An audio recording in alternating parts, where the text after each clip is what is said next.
Dovolte mi, aby som vás privítala a vyslovila potešenie, že ste prišli na moju programovú tlačovú konferenciu, programu, ktorý som zostavila spolu s mojimi poradcami, s odborníkmi, ale diskutovala som ho dokonca aj so susedmi na našom schodišti, ktorý máte tam, prosím, pekne na stole a môžete si ho pozrieť.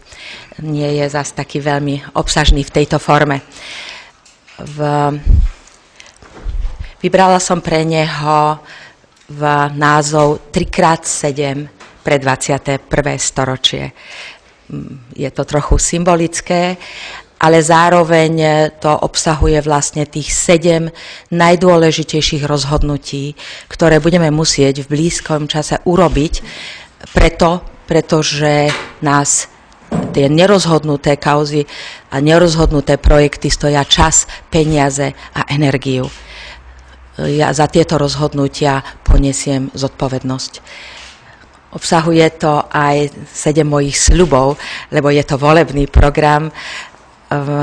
To sú sľuby, ktoré vychádzajú z mojich skúseností. Tam by som si vás dovolila upozorniť na prvý bod.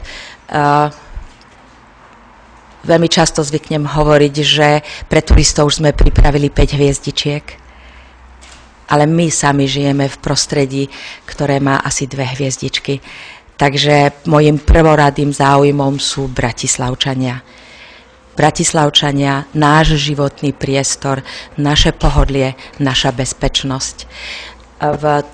Tá 3. sedmička sú sny alebo vízie, možno lepšie povedané vízie, ako by Bratislava mala vyzerať.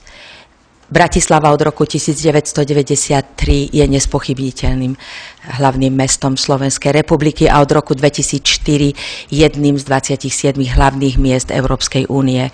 To znamená, je metropolou. Je metropolou, ale nemá všetky znaky metropoly. Tak ako niektorí naši susedia, ktorí na tom už dlhšie pracujú. My potrebujeme v Bratislave presadiť metropolitné riešenia. O tom sa potom môžeme porozprávať. Plne na konci sú moje samozrejmosti.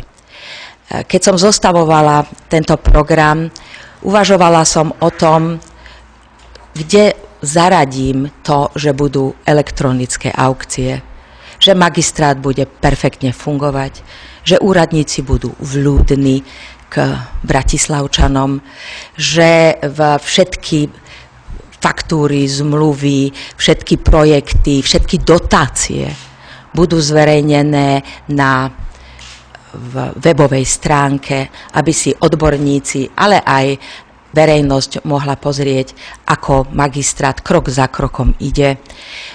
Chcela by som zaviesť priame prenosy zasadania mestského zastupiteľstva a potom v zostrihanej podobe ešte niektoré zásadné veci uverejňovať, čo považujem za veľmi dôležité. V regionálnom zastupiteľstve to máme ako samozrejmosť. A mnohé iné veci, ktoré sa tam dočítate, to nie sú programové veci. To tu malo byť. To sú samozrejmosti. A tu ide o moju profesionálnu česť. Všetky organizácie a všetky projekty, ktoré som kedy riadila, sa riadili týmito zásadami a sú to aj zásady, ktoré sú v súlade s programovým vyhlásením dnešnej vlády. Asi toľko by som vám chcela povedať k môjmu programu. Teším sa na vaše otázky. Nech sa páči. Ja by som mal možno 3 otázky. Čo si máme predstaviť touto metropolou, aby sa Bratislava Môžem odpovedať na ňu? Dobre, ďakujem veľmi pekne. Metropola je v každom štáte len jedna. Je to jedno mesto. To znamená, metropola bez ohľadu na to, či má 8 miliónov obyvateľov ako Paríž, alebo tých 450 až 600 Bratislava, 600 000, musí spĺňať tie isté funkcie. To znamená, má sídlo prezidenta a všetko, čo sa prezidenta týka, má sídlo vlády a všetko, čo sa týka ministerstiev a obsluhy verejných komunikácií a tak ďalej, čo sa týka vlády. Má národné inštitúcie kultúrne, tú najväčšiu galériu, múzeum, divadlo, filharmóniu a tak ďalej. Má všetko musí mať všetko to, čo má. My nemáme kongresové centrum, nemáme mediatéku, jednu z najmodernejších kultúrnych zariadení, ktorú teraz všetky mesta, všetky metropoly začínajú stavať, ale napríklad aj metropolitnú políciu. Čo to znamená? Na území mesta Bratislave operujú dve polície, štátna a mestská. Mnohokrát, a sami ste možno toho boli svedkom, že duplujú svoju činnosť. Metropoly mávajú metropolitnú políciu, to znamená zlúčenú políciu, jednu. Lepšie sa to riadí, ľudia majú lepší prehľad, viacej policajtov môže ísť na ulice a hlavne nie dve polície sa zaoberajú tým, že či ste náhodou na chvíľu zaparkovali na toto miesto.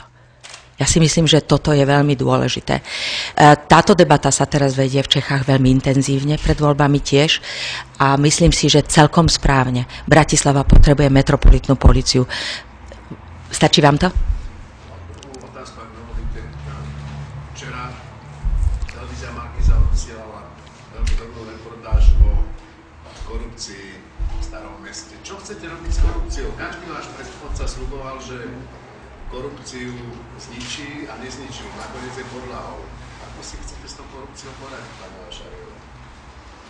Verte mi, že urobím všetko, čo je v mojich silách, aby som túto hydru, ktorá vysáva peniaze z mestských rozpočtov, zo štátnych rozpočtov, z regionálnych rozpočtov, aby som proti nej bojovala naozaj zo všetkých síl. To znamená elektronické aukcie. Včera sme mali zasadanie klubu v regionálnom zastupiteľstve. Predávalo, teda Bratislavský samosprávny kraj predával 2 dvory. Elektronická aukcia dokázala zvýšiť cenu o 20 000 eur. Bez problémov. To dnes už beží. To sme na regionálnom zastupiteľstve zaviedli. Druhá vec. Priame prenosy zo zasadania mestského zastupiteľstva. Tretia vec, všetky zmluvy, všetky faktúry, všetky dotácie rovno na web. Ďalšia vec, vnútorná kontrola v magistráte. Priebežná vnútorná kontrola, ale aj zásadná zmena v dialógu medzi mestskými podnikmi, mestskými firmami a magistrátom. To znamená posilniť tú vnútornú kontrolu. Viem, o čom hovoríte, je to mimoriadny problém a potom nulová tolerancia.